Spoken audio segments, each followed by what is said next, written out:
নমস্কাৰ অসমত পুনৰবাৰ ওলাইছে বন্ধুসকল ডাইৰেক্ট জব অকল 10 পাছ কৰিলে আপোনালোকে ডাইৰেক্ট জবৰ এই ভেকেন্সিটো ল'ব পাৰিব একো আপোনাৰ ৰিটেন এক্সাম দিব নালাগে কোনো ধৰণৰ লিখিব নালাগে কোনো ধৰণৰ ফিজিক্যাল এক্সাম দিব নালাগে কোনো ধৰণৰ ফিজিক্যাল এক্সাম দিব নালাগে ৰিটেন এক্সাম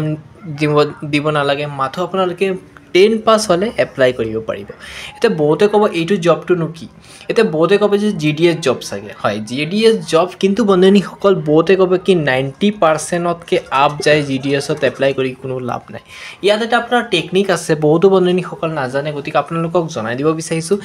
যদি আপোনালোকৰ পাৰ্সেন্টেজ 60% বা আপোনাৰ ধৰিলে 58 আছে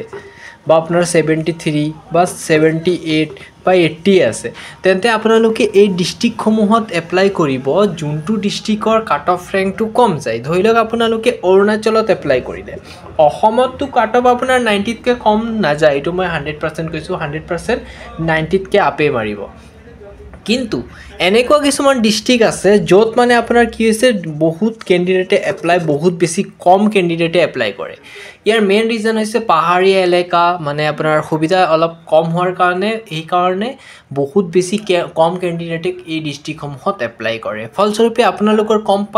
কাট অফ থাকিলে আপোনালোকে ধুনীয়াকৈ পাই যাব ধৰিলক সেই ডিস্ট্ৰিক্টসমূহ হল আপোনালোকৰ অৰুণাচল নাগালেণ্ড মণিপুৰ এই যিবোৰ ডিস্ট্ৰিক্ট আছে ইয়াত আপোনালোকৰ যদি পাৰ্সেন্টেজ 70 ও আছে আপোনালোকে পাই যাব 80 থাকিলে তো আৰু ভাল ডাইৰেক্ট পাই গল আৰু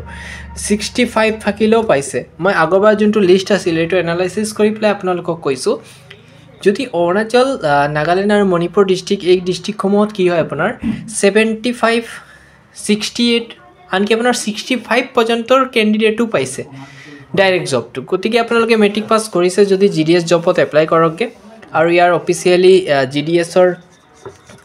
এপ্লিকেশন চলি আছে আপোনালোকে জাস্ট গুগলত গৈ প্লাই জিডিএছ বুলি সাৰ্চ কৰক জিডিএছ জব বুলি মাৰক আই যাব আৰু এটো জিডিএছ ডাকঘৰৰ জব হয় ধুনীয়া এটা অপৰচুনিটি হয় বন্ধুসকল এতে বহুতে ক'ব অৰুণাচলটো বহুত দূৰ প্লেস আমাৰ প্ৰবলেম হ'ব নহয় বন্ধুসকল ফাৰ্ষ্টত আপোনালোকে ভেকেন্সিটো লৈ লওক পিছত আপোনালোকে মিউচুৱেল লৈ ল'ব মিউচুৱেল ট্ৰান্সফাৰ লৈ প্লাই অসমত আই যাব ফাৰ্ষ্টত আপোনাৰ জবটো পোৱাহে মেইন কথা হেকাৰণে আপোনালোকে ফাৰ্ষ্ট ট্ৰাইটো কৰক যে জবটো কেনেকৈ ল'ব পাৰিম অৰুণাচলে হয় বা মণিপুৰে হওক ফাৰ্ষ্টত আপোনালোকে এপইন্টমেন্ট লৈ লওক তাৰ পিছত লাগিলে মিউচুৱেল ট্ৰান্সফাৰ পিছৰ পৰ্যায়ত লৈ ল'ব এতিয়া বন্ধুসকল বহুত এটা ধুনীয়া সুযোগ যদি বিচাৰে আপোনালোকে নিশ্চয় এপ্লাই কৰিব পাৰে গতিকে বন্ধুসকলৰ লগত শ্বেয়াৰ কৰি দিলো আশা কৰো ভাল লাগিছে বুলি আৰু কিবা আপডেট যদি নতুনকৈ পাও আপোনালোকক জনাই দিম আৰু ধন্যবাদ